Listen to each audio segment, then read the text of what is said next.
With prices going up on just about everything, your summer vacation may be impacted.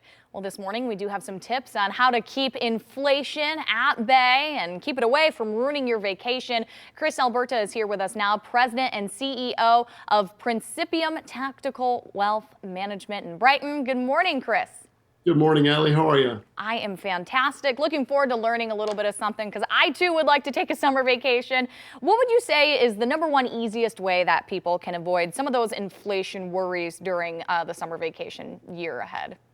Well, the first one's an easy one. I say it's to set a budget that you can really stomach. And so that's harder when you're going with groups, of course, because everyone's got to be vulnerable enough to say, okay, look, here's what I can spend, and anything beyond that's going to put me in trouble, and be open about it so that you don't get, peer pressured into maybe doing some things that are outside your boundaries. But for sure, the first step is to say, here's how much I can spend and stick to it. What are the best days to book a vacation and maybe save a little bit of cash? Well, some of that depends, I think, if you're going to fly or if you're going to do the old-fashioned way and make a road trip out of it. But certainly, flights seem to be less expensive if we're leaving on Sundays, at least by trend. And, Monday through Thursday, Monday through Friday are great times to go. Avoiding holidays seems to be a real key. If you're around July 4th, if you're around Memorial or Labor Day, sometimes those dates can jam up, and hotels know it, the restaurants know it, event venues tend to know it. So sometimes if you can sneak away, if you have that ability during the week, that's your prime time. And in terms of savings, is it better to use a credit card or cash? Now, I always use my credit card, so I'm really curious about this one. Well, I guess it depends which expert you're listening to. I mean, all of them are going to say essentially the same thing. Credit cards, they don't have the same immediate consequences, and you can put things off till later. It's a little bit more temptation than some people can handle.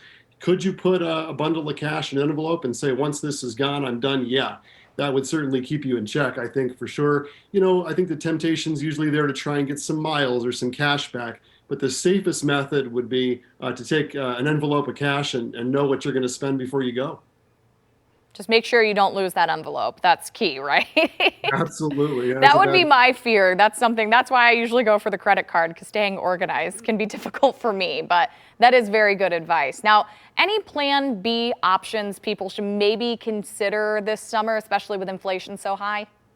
Well, I think that the two things that are relevant here is that every crisis to a degree is an opportunity. So if 50 to 70% of people are reconsidering whether or not to travel, that means there's going to be a lot of Airbnbs and VRBOs that will be precipitously dropping, trying to just get anybody in those houses. Those houses come with kitchens, and that alleviates the restaurant bills that can really just, double the cost of a trip. And certainly there's a million good spots to see in Michigan.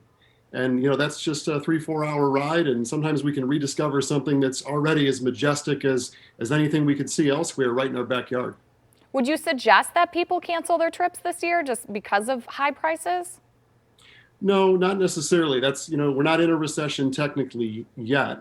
But one of the real beauty of a recession is that you can decide how much or if at all you want to participate. So I would favor the bold there and say, make a plan, make a budget, and go find a way to invest in yourself and your family and enjoy the world.